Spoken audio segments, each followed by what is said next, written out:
আসসালামু আলাইকুম। আজকে এই ভিডিও টপিকটা হলো কোষচক্র। এইচএসসি জীববিজ্ঞান প্রথম পত্রের দ্বিতীয় অধ্যায় কোষ বিভাজনের একটা ছোট্ট টপিক হচ্ছে কোষচক্র। তো চলো আমরা কোষচক্র সম্পর্কে জানি। তো কোষচক্র সম্পর্কে প্রথমে জানতে হলে আমরা দেখব যে কোষচক্রের শেষে যে শব্দটা আছে চক্র বা সাইকেল, এই কথাটার মানে হলো এটা একটা সাইকেলের সাথে তুলনা করা হয় বা সার্কুলার একটা গ্রাফের সাথে তুলনা করা হয়। তো আমরা আজকে দেখব যে এই গ্রাফে কোথায় কি হচ্ছে, কিভাবে হচ্ছে এবং এর কাজ কি, এবং এই যে সার্কুলার যে সেল সাইকেল, এই সেল সাইকেলটা কে প্রস্তাব করছে।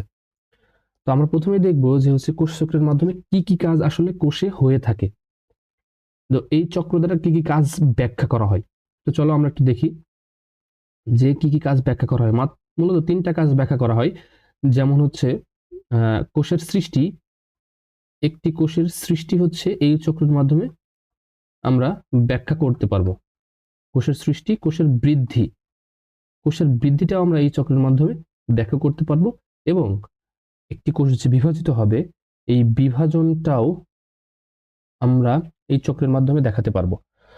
তো এই তিনটা কাজ একটা কোষ চক্রের মাধ্যমে হয়ে থাকে। কোষের সৃষ্টি হয়, বৃদ্ধি হয় এবং ওই কোষটা বিভাজন হয়। দুইজন বিজ্ঞানী দুইজন বিজ্ঞানী একজন হচ্ছে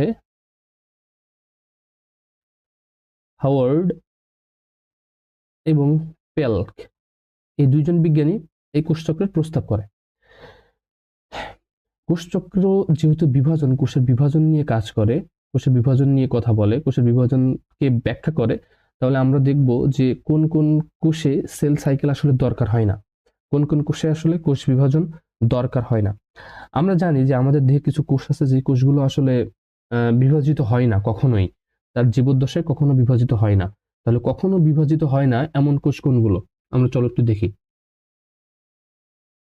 কখনো বিভাজিত হয় না,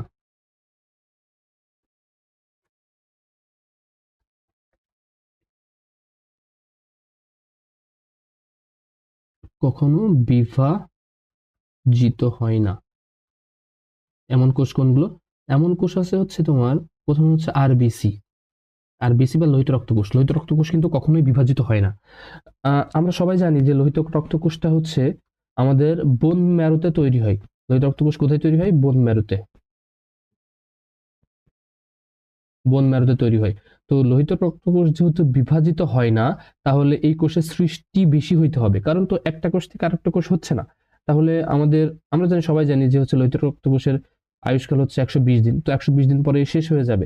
যেহেতু একটা কোষ থেকে আরেকটা কোষ বিভাজিত হবে না, তাহলে অধিক পরিমাণে লোহিত রক্তকোষ সৃষ্টি হতে হবে। তো সৃষ্টি হওয়ার জন্য একটা প্রোটিন দরকার হয়, সেই প্রোটিনটার নাম হচ্ছে ইরাইথ্রোপ্রোটিন। ইরাইথ্রোপ্রোটিন। এই ইরাইথ্রোপ্রোটিনটা আবার কে তৈরি করে? ইরাইথ্রোপ্রোটিনটা আবার তৈরি করে হচ্ছে কিডনি। কিডনি তৈরি করে বোন ম্যারোতে পাঠায়। তখন বোন ম্যারো বুঝতে পারে যে আমার অধিক পরিমাণে আরবিসি দরকার। তখন সে আরবিসি বেশি পরিমাণে তৈরি করে। পরবর্তী যে কোষটা আমাদের দেহে বিভাজিত হয় না, সেটা হচ্ছে আমাদের পেশিকোষ। আমাদের পেশিকোষ কখনোই বিভাজিত হয় না। তারপর হচ্ছে স্নায়ু কোষ। আমাদের স্নায়ু কোষও কখনো বিভক্ত হয় না। আমরা যে নিউরন পড়ছি, নিউরনের যে একটা বডি সেল থাকে, একটা অ্যাক্সন থাকে, ডেনড্রাইট থাকে, এগুলো কিন্তু যখন একবার তৈরি হয়ে যায় তখন আর একটা সেল থেকে আরেকটা সেল তৈরি হয় না, কোষ বিভাজন হয় না। আচ্ছা, তারপর আরেকটা কোষ আছে উদ্ভিদ দেহে, যেমন স্থায়ী কোষ। উদ্ভিদের দেহে আমরা স্থায়ী কোষ অষ্টম অধ্যায়ে পড়ছি, উদ্ভিদের টিস্যুতন্ত্র। এই অধ্যায়টাতে আমরা পড়ছি যে স্থায়ী কোষ কোনগুলো। তো উদ্ভিদের স্থায়ী কোষগুলো কখনোই বিভাজিত হয় না। তো আমরা একটু দেখি যে স্থায়ী কোষ কোনগুলো। উদ্ভিদের স্থায়ী কোষ হচ্ছে প্যারেনকাইমা, কোলেনকাইমা এবং স্ক্লেরেনকাইমা। তারপরও আরো দুইটা স্থায়ী কোষ আছে, সেগুলো হচ্ছে জাইলেম অ্যান্ড ফ্লোয়েম। এই কোষগুলো উদ্ভিদ দেহে কখনোই বিভাজিত হয় না। তাহলে আমরা প্রথমে দেখলাম যে উদ্ভিদ দেহে বিভাজিত হয় না হচ্ছে, আহ, উদ্ভিদ দেহে বিভাজিত হয় না কোন কোষগুলো? উদ্ভিদ দেহে বিভাজিত হয় না উদ্ভিদের স্থায়ী কোষগুলো। স্থায়ী কোষ বাদে উদ্ভিদের সব কোষগুলো বিভাজিত হয়, যেমন প্যারেনকাইমা, কোলেনকাইমা, স্ক্লেরেনকাইমা, তারপরে জাইলেম এবং ফ্লোয়েম। আর প্রাণীদের দেহে বিভাজিত হয় না তিনটা কোষ, একটা হচ্ছে আরবিসি, আরবিসি পেশিকোষ এবং স্নায়ুকোষ। ঠিক আছে, এখন আমরা দেখব যে দ্রুত বিভাজিত হয় কোন কোষগুলো। কারণ দ্রুত বিভাজিত হতে হলে তার কোষ দ্রুত সৃষ্টি হতে হবে। কোষের বৃদ্ধি এবং বিভাজনটা দ্রুত হইতে হবে। তাহলে আমরা একটু দেখব যে দ্রুত বিভাজিত হয় কোন কোষগুলো। দ্রুত বিভাজিত কোষ, দ্রুত বিভাজিত কোষ কোনগুলো? দ্রুত বিভাজিত কোষের মধ্যে প্রথমে আছে হচ্ছে ভ্রূণ কোষ। ভ্রূণ কোষ, ভ্রূণ কোষ কোনটা? একটা বীজ থেকে যখন একটা গাছ বা চারা গাছ তৈরি হয়, একটা বীজ থেকে যখন একটা চারা গাছ তৈরি হয়, সেই চারা গাছ তৈরি হওয়ার সময় যেই জিনিসটা থেকে সেটার রেডিকেল বা প্লুমিউলটা বের হয়, মূলটা এবং উপরের যে শুটটা হলো এটা বের হয়, সেই জিনিসটা হচ্ছে ভ্রূণ। তো এমব্রায়ো বলা হয় এটাকে। তো এমব্রায়োতে খুবই দ্রুত কোষ বিভাজন ঘটে। তারপরে হচ্ছে কোষ বিভাজন দ্রুত হয় হচ্ছে কাণ্ডের শীর্ষকোষ এবং মূলের শীর্ষকোষ। তো কাণ্ডের যে শীর্ষ, যেটাকে আমরা এপিক্যাল মেরিস্টেম বলি, কাণ্ডের শীর্ষকোষ, আর একটা হচ্ছে মূলের শীর্ষকোষ।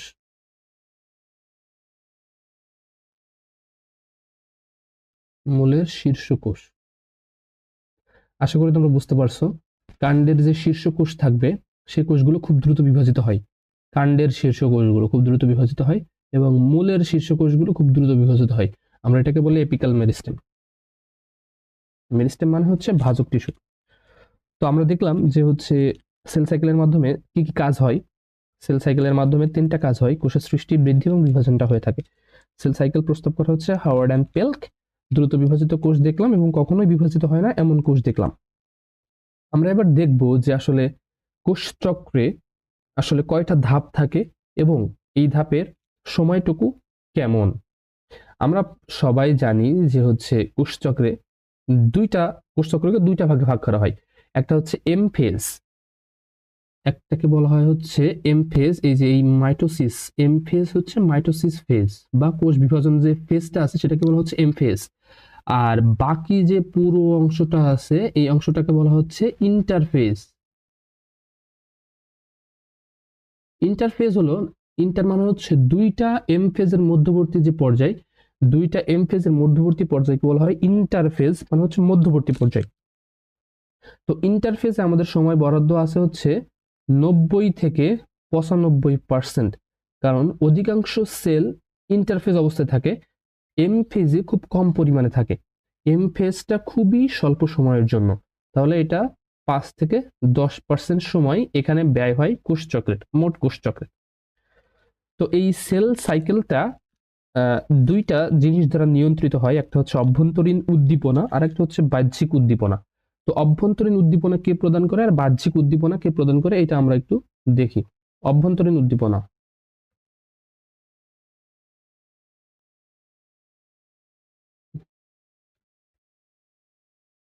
অভ্যন্তরীণ উদ্দীপনা প্রদান করা হচ্ছে সাইক্লিন সিডিকে। সাইক্লিন সিডিকে হচ্ছে একটা যৌগ, এটা হচ্ছে একটা কম্পাউন্ড বা যৌগ। এই যে সাইক্লিনটা হচ্ছে একটা প্রোটিন,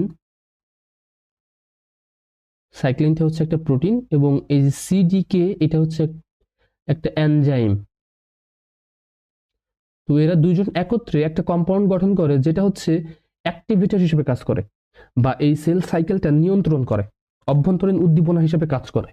ঠিক আছে, সিডিকের পুনর্ব হচ্ছে সাইক্লিন ডিপেন্ডেন্ট কাইনেজ।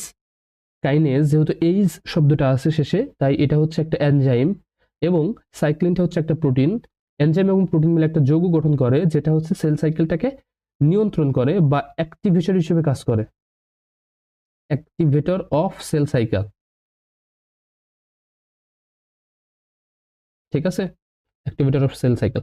আর একটা উদ্দীপনা কাজ করে সেটাকে বলা হচ্ছে বাহ্যিক উদ্দীপনা।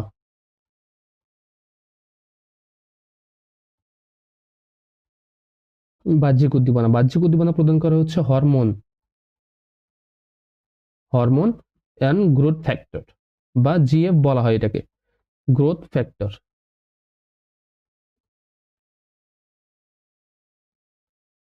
গ্রোথ ফ্যাক্টর কাজ করে, দুইটা উদ্দীপনা কাজ করে। তাহলে আমরা দেখলাম একটা হচ্ছে অভ্যন্তরীণ উদ্দীপনা যেটা নিয়ন্ত্রণ করা হচ্ছে সাইক্লিন সিডিকে, আর একটা হচ্ছে বাহ্যিক উদ্দীপনা যেটা নিয়ন্ত্রণ করা হচ্ছে হরমোন এবং গ্রোথ ফ্যাক্টর।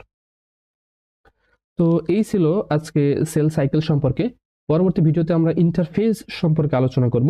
সেখানে আমরা বিস্তারিত সেল সাইকেলের মাইটোসিস ফেজটা, G1 উপপর্যায়, G2 উপপর্যায়, S উপপর্যায় সবগুলো আমরা খুব সুন্দরভাবে বোঝানোর চেষ্টা করবো ইনশাআল্লাহ। তো আজকে এই পর্যন্তই। আসসালামু আলাইকুম ওয়া রাহমাতুল্লাহ।